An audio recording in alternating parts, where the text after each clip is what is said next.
नमस्कार, आप देख रहे हैं सिटी सेंटर शो। मुंबई के विले पार्ले से मैं हूं पूजा भारद्वाज और शो की शुरुआत कर रहे हैं ज्ञानवापी मस्जिद सर्वे मामले से। सर्वे की रिपोर्ट को पेश करने के लिए जिला अदालत ने सर्वे के कमिश्नरों को 2 और दिन दे दिए हैं, लेकिन दिलचस्प ये है कि सर्वे के मूल कमिश्नर अजय मिश्रा को हटा दिया गया है। इस बीच अदालत में कई और याचिकाएं इससे जुड़ी हुई पहुंची और अब मस्जिद की दीवार को तोड़ने की भी मांग की गई है। सौरभ शुक्ला की रिपोर्ट देखिए। ज्ञानव्यापी मस्जिद की सुनवाई में ये एक नाटकीय मोड़ रहा। जिस सर्वे कमिश्नर अजय मिश्रा को मुस्लिम पक्ष के विरोध के बावजूद अदालत ने बनाए रखा, उन्हें आज एक अन्य विशेष कमिश्नर विशाल सिंह की शिकायत पर हटा दिया गया। दोनों कमिश्नर एक दूसरे पर आरोप लगा रहे हैं। बाइट दे रहा था और अफवाह फैला रहा था, गलत बातें कह रहा था, जो कि सच्चाई से परे थी। कि जो हम लोगों ने कमीशन कार्रवाई की है एकदम निष्पक्ष और बिना किसी भेदभाव की गई है। ये गलत है। मेरी चूक ये है कि मैंने जो मेरी सिधाई का नाजायज फायदा उठाया गया। आपकी कोई गलती नहीं थी, आप निष्पक्ष थे। मैं एकदम निष्पक्ष था, मैंने कोई गलती नहीं थी। वैसे अदालत में मंगलवार खासी गहमा गहमी का दिन रहा। 3 नई अर्जियां दाखिल की गईं। पहली अर्जी सर्वे कमिश्नर की थी, जिन्होंने रिपोर्ट के लिए 2 दिन और मांगे। दूसरी अर्जी हिंदू पक्ष ने दी कि मस्जिद की दीवार तोड़ी जाए ताकि शिवलिंग की माप की जा सके। सरकारी वकील ने वजूखानी के पाइप निकालने की अर्जी दी। हम लोगों ने आज याचिका दायर की है कि जो हम लोग के शिवलिंग मिले हैं वो जो है कि उसमें बहुत मलबा है और उन लोगों ने वहाँ पे क्या बोलते हैं, जहाँ पे वो लोग करते हैं वो वहाँ पे हम लोगों ने करने के लिए मना किया है। वहाँ मछलियाँ हैं, वो रहे वो जीव है, लेकिन वहाँ पे वजू नहीं करना है। अदालत ने सर्वे रिपोर्ट के लिए 2 दिन और दे दिए हैं। इस मामले में 19 को सुनवाई होगी। बाकी 2 मामलों में बुधवार को ही सुनवाई चलेगी। लेकिन अब सर्वे पर ही सवाल खड़े हो रहे हैं। ये पूरा सर्वे ही सवालों में आ गया है। जो सर्वे करने वाले कोर्ट कमिश्नर थे वो एक दूसरे पर आरोप प्रत्यारोप लगा रहे हैं। एक कमिश्नर अजय मिश्रा को जो 3 दिन सर्वे कराते रहे, निर्देश देते रहे, उन्हें कोर्ट ने ही हटा दिया है। अजय मिश्रा साहब विशाल सिंह पर राजनीति करने का आरोप लगा रहे हैं। तो सोचिए, ये तो सर्वे कमीशन के हाल हैं। तो फिलहाल अब ये रिपोर्ट दाखिल की जाएगी 2 दिन बाद कोर्ट में। विशाल सिंह का दावा है कि रिपोर्ट निष्पक्ष है। तय अब कोर्ट को करना है, लेकिन इस पूरी रिपोर्ट पर सवाल उठने जायज़ हैं। बनारस में सहयोगी विनीत कुमार और अजय सिंह के साथ सौरभ शुक्ला, एनडीटीवी इंडिया। ज्ञानवापी मस्जिद पर वाराणसी कोर्ट में चल रही कार्रवाई पर सुप्रीम कोर्ट ने रोक लगाने से इनकार किया है, लेकिन अदालत के आदेश में संशोधन करते हुए कहा है कि शिवलिंग वाली जगह सुरक्षित रखी जाए, लेकिन नमाज में लोगों को मुश्किल ना आए। इधर मुस्लिम पक्ष की ओर से सर्वे पर रोक लगाने के लिए सुप्रीम कोर्ट में अर्जी डाली गई है। अब अगली सुनवाई 19 मई को है। जिस समय वाराणसी की कोर्ट ज्ञानवापी मस्जिद के सर्वे को लेकर सुनवाई कर रही थी, ठीक लगभग उसी समय सुप्रीम कोर्ट में भी यही मामला सुना जा रहा था। अदालत से मांग की गई थी कि वो वाराणसी कोर्ट के सभी आदेशों पर रोक लगाए, यानी सर्वे ना हो। लेकिन सुप्रीम कोर्ट ने कहा कि वाराणसी की अदालत में सुनवाई चलती रहेगी। जहां शिवलिंग है उस जगह की सुरक्षा भी की जाए, लेकिन मुसलमानों को वहां नमाज पढ़ने में मुश्किल ना हो। कोर्ट ने सुनवाई के बाद ये तय किया कि इस पे आगे सुनवाई 19 तारीख को 19 मई को होगी। और इस बीच में अपने ऑर्डर में माननीय सुप्रीम कोर्ट ने कहा है कि जो जहां पर एक शिवलिंग माना गया है कि वो पाया गया है, उस इलाके को प्रोटेक्ट करना है। उसका वहां पर सिक्योरिटी जो है, जैसे ट्रायल कोर्ट ने कहा, वो उसे प्रोटेक्ट करना है। और डिस्ट्रिक्ट मैजिस्ट्रेट को इसके लिए कहा गया है, जो वाराणसी के डिस्ट्रिक्ट मैजिस्ट्रेट है। दरअसल वाराणसी की अदालत ने वजूखाने को सील करने का आदेश देते हुए अधिकतम 20 लोगों को नमाज पढ़ने की छूट दी थी।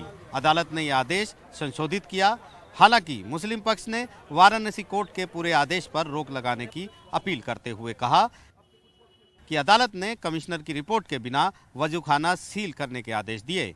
पूजा स्थल कानून का उल्लंघन नहीं हो सकता। इलाहाबाद हाईकोर्ट ऐसा मुकदमा रोक चुका है। जबकि यूपी सरकार की ओर से पेश सोलिसिटर जनरल तुषार मेहता ने कहा, जहां बताया गया शिवलिंग मिला है, अगर नमाजी वजू के दौरान उसे पैर से छूते हैं तो कानून व्यवस्था की स्थिति हो जाएगी। लिहाजा उस बताए गए शिवलिंग के चारों ओर उस पूरे क्षेत्र की मजबूत सीलबंदी और सुरक्षा की जाए। अदालत ने इस मामले में हिंदू पक्ष और यूपी सरकार को नोटिस जारी किया है। मामले की अगली सुनवाई 19 मई को तय हुई है। सुप्रीम कोर्ट इस मामले की गंभीरता को बाखूबी समझता है। वो जानता है कि ये सिर्फ ज्ञानवापी का मामला नहीं है। अगर ऐसे मामलों में ढील दी गई तो फिर पूरे देश में मंदिर मस्जिद के राजनीतिक मंसूबे खड़े हो जाएंगे। इसलिए सुप्रीम कोर्ट इस मामले में फूंक फूंक कर कदम रखना चाहता है। नई दिल्ली से शरद शर्मा और राकेश सिंह के साथ आशीष भार्गव, एनडीटीवी इंडिया। ज्ञानवापी मामले में जो कुछ भी चल रहा है उसे जिस सबसे बड़े आधार पर मुस्लिम पक्ष गैर कानूनी बता रहा है वो है 1991 का प्लेसेस ऑफ वर्शिप एक्ट। आखिर ये कानून क्या कहता है और ज्ञानवापी विवाद का इससे क्या संबंध हो सकता है, इस रिपोर्ट में देखिए।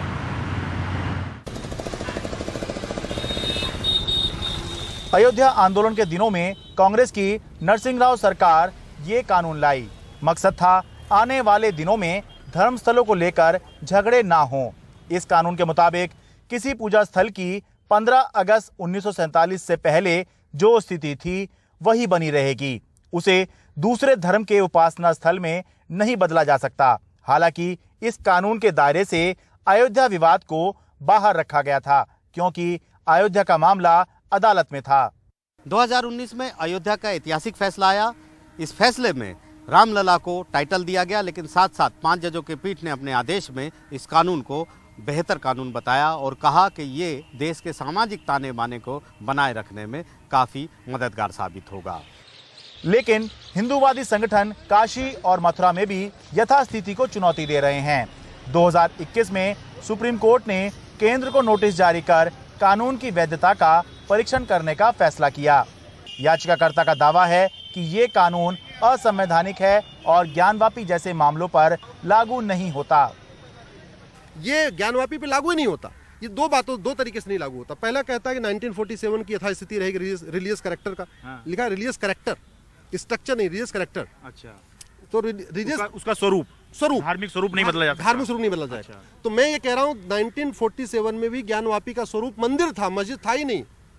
हिंदू लॉ के अकॉर्डिंग वो मंदिर था और इस्लामिक लॉ के अकॉर्डिंग वो मस्जिद था ही नहीं। दूसरा, सेक्शन 4 ये कहता है कि ये एंशिएंट मोनूमेंट पे लागू नहीं होगा। एंशिएंट मोनूमेंट डिफाइन है 1958 के कानून में। वो कहता है जो 100 साल से ज्यादा पुराना ढांचा उसको एंशिएंट मोनूमेंट कहते हैं। तो ज्ञानवापी 350 साल पुरानी है। ASI से सर्वे करा लीजिए, पता चल जाएगा 100 साल से कम में है ही नहीं, तो 350 साल की है। वहीं मुस्लिम पक्ष का दावा है कि ज्ञानवापी की कार्यवाही इस कानून का उल्लंघन है। अयोध्या मामले की तरह ये मामला भी अब कानूनी दाव पेंचों में पड़ता जा रहा है। सुप्रीम कोर्ट के सामने सवाल ये है कि अयोध्या मामले में जिस कानून को वो बहुत अच्छा बता चुका है, बाद में उसी कानून की वैधता का परीक्षण करने का वो फैसला भी कर चुका है। ऐसे में इस मामले में वो क्या रुख इख्तियार करे। दिल्ली से आशीष भार्गव और कैमरा पर्सन राकेश सिंह के साथ मैं शरद शर्मा, एनडीटीवी इंडिया। और संयुक्त किसान मोर्चा की अगुवाई में किसानों ने मोहाली में पक्का मोर्चा डाल दिया है। किसानों ने पंजाब की आप सरकार को चेतावनी दी है कि कल तक अगर उनकी मांगें नहीं मानी गई तो वो चंडीगढ़ कूच करेंगे।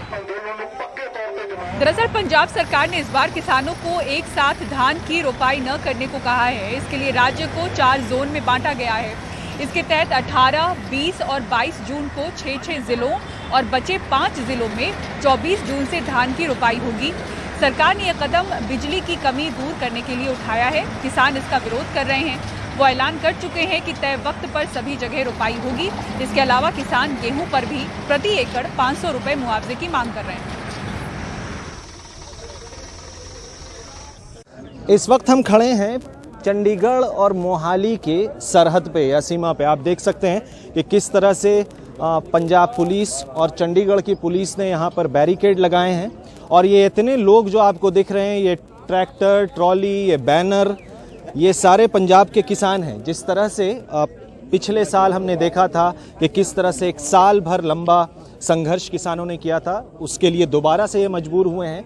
पंजाब के ही किसान हैं, दोबारा से आज ये चंडीगढ़ के तरफ जाने वाले रास्ते पर कूच करने के लिए निकले और चंडीगढ़ और पंजाब की पुलिस ने इन्हें जाने से रोका, जिसकी वजह से ये यहीं पर धरने पे बैठ गए हैं। इसका कारण ये है कि पंजाब के किसान यूनियंस के तरफ से कई तरह की मांगे रखी गई थी। मुख्यमंत्री के साथ कई बार मीटिंग हुई। सबसे पहली मांग तो ये थी कि जो गेहूं या पंजाबी में जिसको कनक कहते हैं, ज़्यादा गर्मी की वजह से इस बार जो फसल कम हुई है उस पर बोनस देने की बात हुई थी, वो बोनस अभी तक अनाउंस नहीं हुआ है। दूसरी मांग ये भी है कि जो प्रीपेड मीटर लगाने या चिप वाले मीटर लगाने के लिए केंद्र सरकार की तरफ से राज्य सरकार को हिदायत दी गई है, उसका भी विरोध कर रहे हैं पंजाब के किसान। मेरे पीछे जो ये नज़ारा आप देख रहे हैं, बैरिकेड भी हैं, ट्रैक्टर्स भी हैं, यहाँ पर किसान भी हैं, किसान यूनियन के लीडर भी हैं। तो फिलहाल ऐसा लग रहा है कि आज मुख्यमंत्री के साथ जो किसानों की मीटिंग थी, उस मीटिंग से किसानों का आरोप है कि मुख्यमंत्री साहब मिले नहीं, वो दिल्ली चले गए और किसानों को ये कहा गया कि अफसरों की एक डेलीगेशन से मुलाकात की जाए।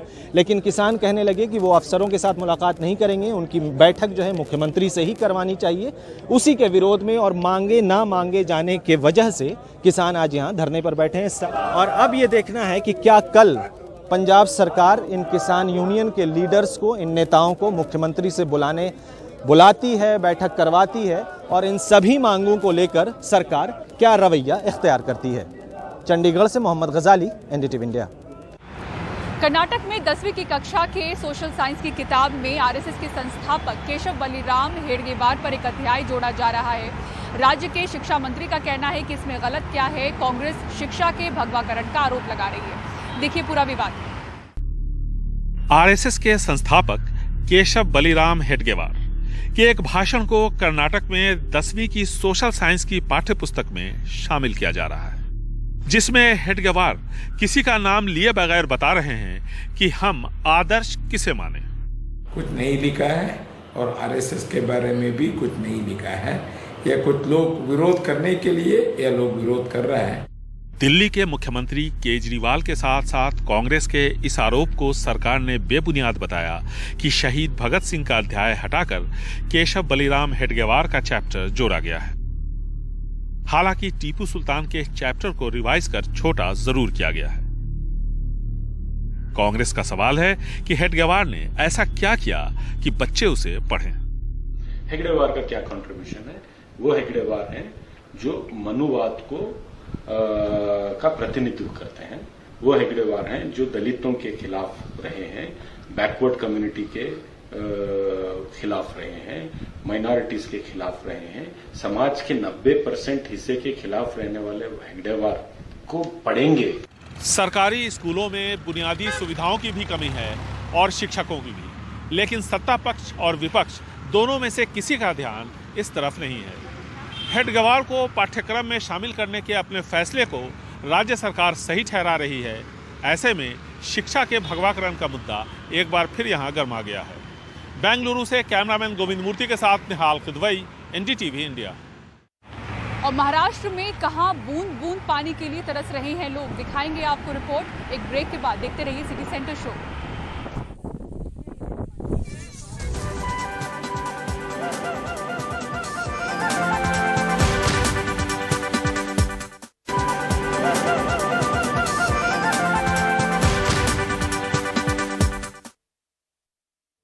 और अब खबर महाराष्ट्र से, जहां कई गांवों में भीषण गर्मी के बीच बूंद बूंद पानी के लिए लोग तरस रहे हैं।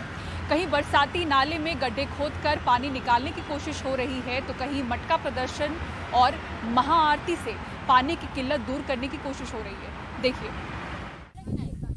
बूंद बूंद पानी को तरसता महाराष्ट्र का चंद्रपुर। करीब 958 गांव में पानी की भारी किल्लत है। सीमावर्ती गांव कुछ इस हाल में हैं कि वो नाले में गड्ढा खोदकर पानी निकालने पर मजबूर हैं।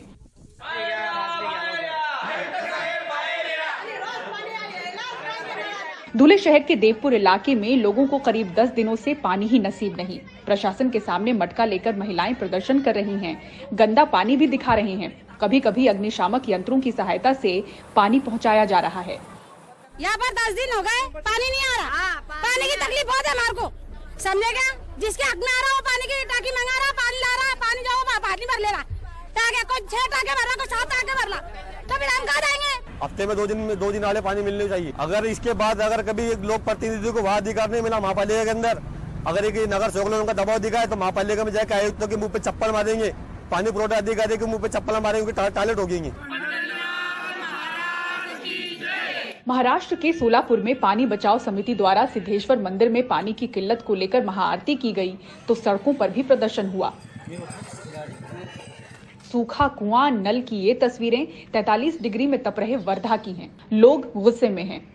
रात्रीच्या 8 वाजता पाणी भराले पानी भरने के लिए रात के 8 बज जाते हैं। क्या करे, कोई कुछ मदद नहीं करता। मेंबर, अध्यक्ष, सचिव हे काहीच काम करून नाही राहिले।